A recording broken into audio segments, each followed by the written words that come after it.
इस वक्त मैं सुप्रीम कोर्ट ऑफ पाकिस्तान में मौजूद हूँ। सुप्रीम कोर्ट ने आज मखसूस नशिस्तों के हवाले से तफसीली फैसला जारी कर दिया है। 70 सफ़ात पर यह फैसला है जिसने तमाम शकूक व शुबात का जो है वाज़ेह तौर पर जवाब दे दिया है। इलेक्शन कमीशन की जिन पर इलेक्शन कमीशन ने वजाहत मांगी थी उसके हवाले से भी कहा गया है। 2 जजेस के इख्तिलाफी नोट का भी जवाब दिया गया है। जो स्पीकर असम्बली की तरफ से ख़त लिखा गया उसके हवाले से भी काफ़ी ज़्यादा चीज़ें क्लियर हो गई हैं। इस तफसीली फैसले के बाद अब जो चीज़ें सामने आ रही हैं कि क्या जो मखसूस नशिस्तें हैं जिनको तहरीक इंसाफ को देने का हुक्म दिया गया है सुप्रीम कोर्ट ऑफ पाकिस्तान की तरफ से, और साथ ही सुप्रीम कोर्ट ने इलेक्शन कमीशन के जो आम इंतखाबात हैं 2024 उसके ऊपर भी काफ़ी सारे सवालात उठा दिए हैं। आज जो तफसीली फैसला जारी किया गया है इसमें सबसे पहले तो ये कहा गया है कि जो मखसूस नशिस्तें हैं इसका अवामी मैंडेट तहरीक इंसाफ को मिला था और तहरीक इंसाफ की मखसूस नशिस्तें फौरी तौर पर इलेक्शन कमीशन उनके उम्मीदवार को नोटिफाई करे।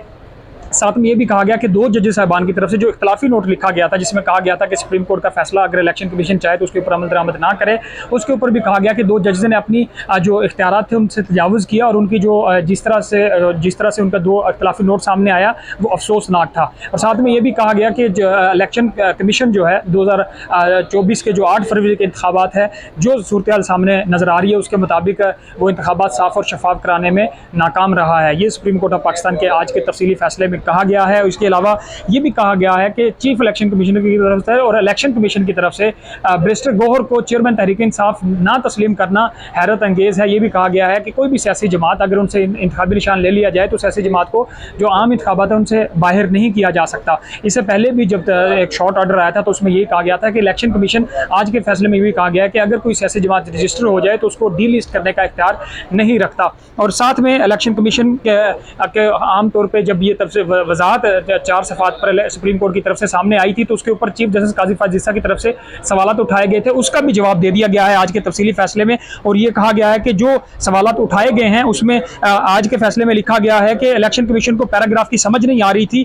जो हुक्मनामे के जरिए वाज़ेह करना और उसके लिए अफ्रीकान को नोटिस जारी करने की ज़रूरत नहीं थी, जिनको समझ नहीं आ रहा था उनको समझा दिया गया, ये कहा गया है। और साथ में आज के फैसले में तफसीली फैसले में ये भी कहा गया कि इलेक्शन कमीशन और रिटर्निंग अफसरान का PTI के उम्मीदवारों को आज़ाद करार देना गैर आइनी और गैर कानूनी था। सुप्रीम कोर्ट के आज के फैसले में तमाम जो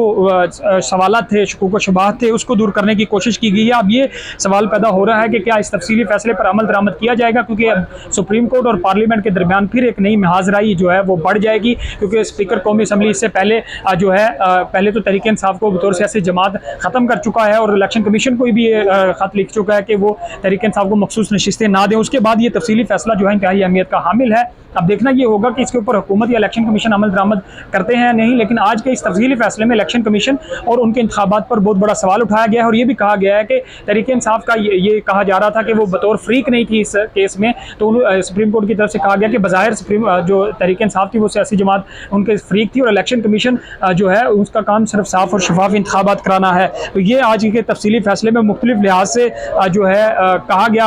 है कि इलेक्शन में सबसे बड़ा स्टेक होल्डर अवाम होते हैं, अवाम ने जिनको वोट दिए हैं उन्हीं को मखसूस नशिस्तें मिलनी चाहिए। तो आज के तफसीली फैसले से काफ़ी ज़्यादा जो शकूक व शुबहात है वो तो ख़त्म हुए हैं, लेकिन अब एक नई इशारा दस्तूर पर माजराई जो है वो बढ़ जाएगी। आज जो ख़ास तौर पे जो प्रैक्टिस एंड प्रोसीजर बिल के बाद जो आइनी नई जो तरमीम की गई थी उसके बाद चूँकि 3 जजेस तो थे कमेटी में, जस्टिस मुनीब अख्तर को उससे बाहर किया गया था और जस्टिस अमीनुद्दीन को शामिल किया गया था, उस कमेटी का भी आज इजलास होना है जिसमें 63A की तशरीह का मामला और ऑडियो लीक्स का मामला जो है ज़ेरे गौर। अब देखना ये होगा कि वो प्रैक्टिस एंड प्रोसीजर बिल की 3 जजेस पर नई कमेटी आज क्या फैसले करती है।